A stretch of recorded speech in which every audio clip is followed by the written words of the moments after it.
I'm really surprised nobody's talking about the strange stuff that happened in New York yesterday.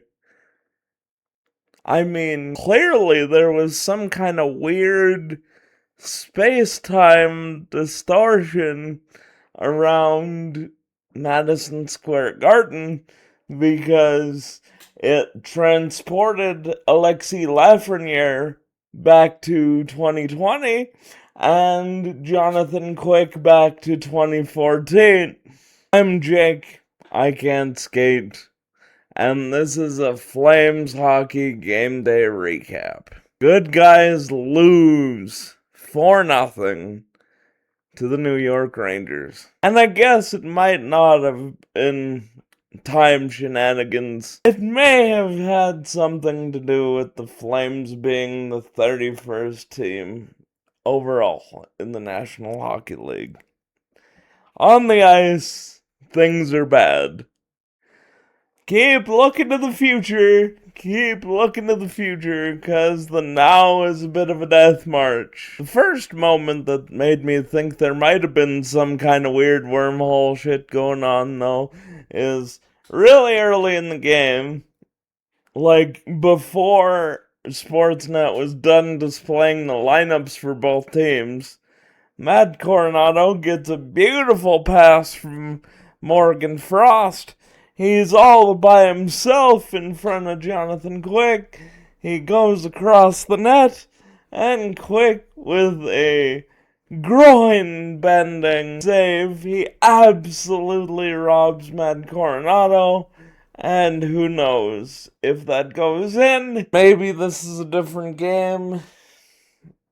We could say that about a lot of games this year, but it doesn't go in, and then it all starts going wrong. After that shift with the Matt Coronato robbery, the Flames become decidedly the second best team on the ice for several minutes. And that's pretty bad, given that the Rangers are also bad. However, the dam holds for several minutes while the Flames are underwater, and they get their legs back, get some more chances, can't solve Quick, he's on one tonight, and then, as has been a theme lately, the penalty trouble starts. Wolfie gets a delay a game call.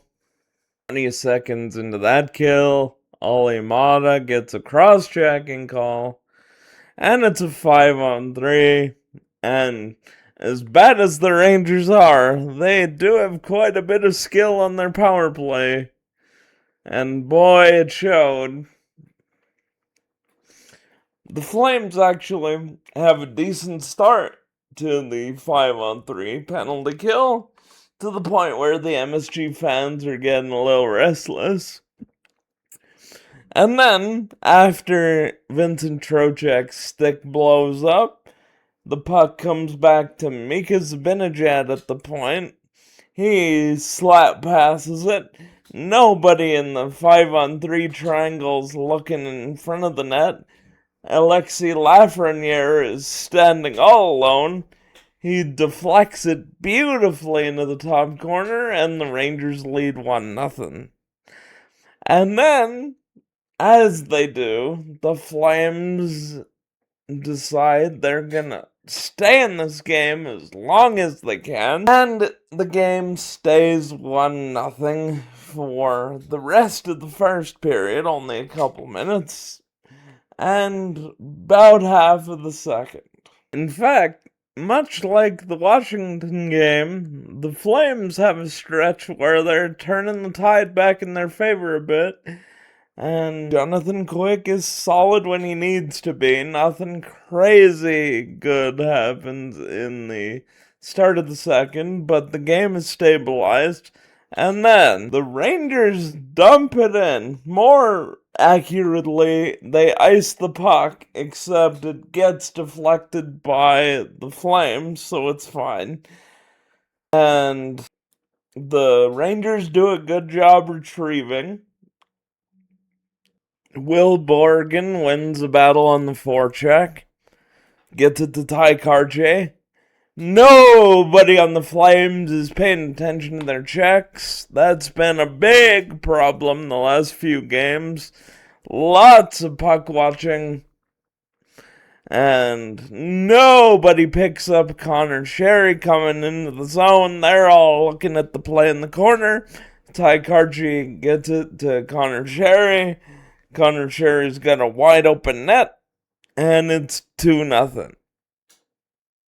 And it never really comes back for the Flames again, except for Matt Coronato.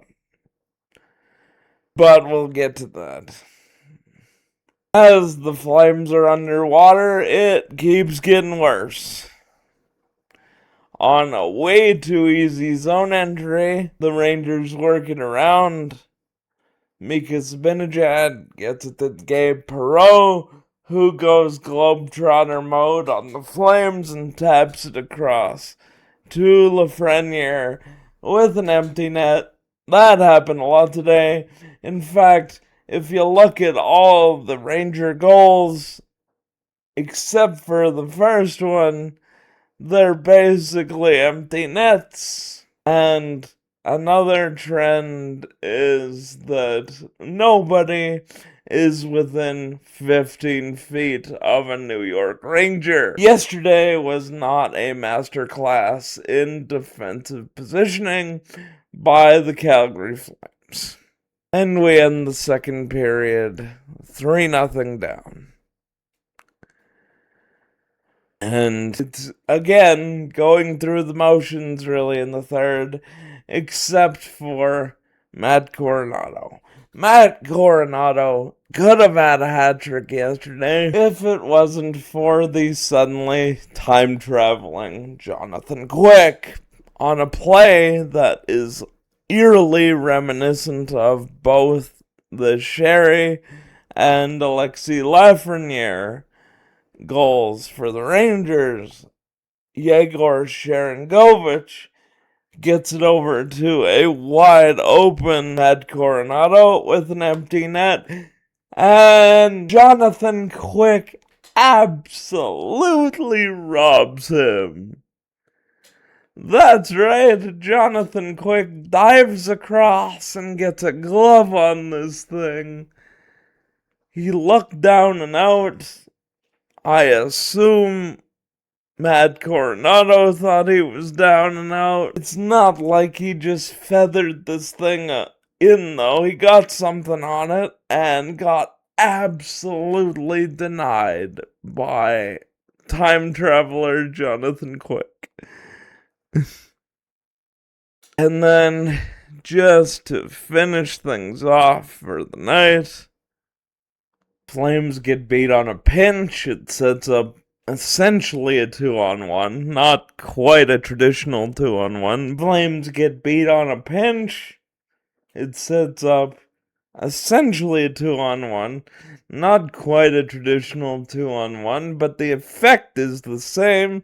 It's Gabe Perreault over to Alexei Lafreniere again. Alexei Lafreniere finishes off his second career hat trick. He looked like the guy that was first overall in the 2020 draft. It's the 64th shutout of Jonathan Quick's career. Congratulations to both. Congratulations to Ryan Strome on his 900th game. He's a former Ranger. And congratulations to Mika Zibanejad on your 800th point. The future, Jacob. Keep looking at the future. Keep thinking about the lottery. Don't think about what happened. Don't worry about the awful defensive breakdowns. Just think about the lottery. Stenberg and McKenna. And hey, Hey, actually, Ethan Wyttenbach was at this game, and he was in Calgary gear in the press box. It really looks like there's some contract news coming up for a few guys. I would be looking for contract signings for a few of our prospects in the coming days here. Not Wittenbach immediately, he's still in the playoffs. But I think we see Castagna and Weeb sign fairly quickly here. Let me know what you thought of the game, if you thought anything much about it, and let me know if you saw any of those weird time distortions that were clearly going on at MSG. I'm up around 60 subs now. I'd love to get over 100 by the time we get to the draft. I'll be doing live streams of both the draft lottery and the draft, so I'd like as many of you there as possible when we get there. Do all the YouTube things again, like, comment, share, and subscribe, and as always, go Flames.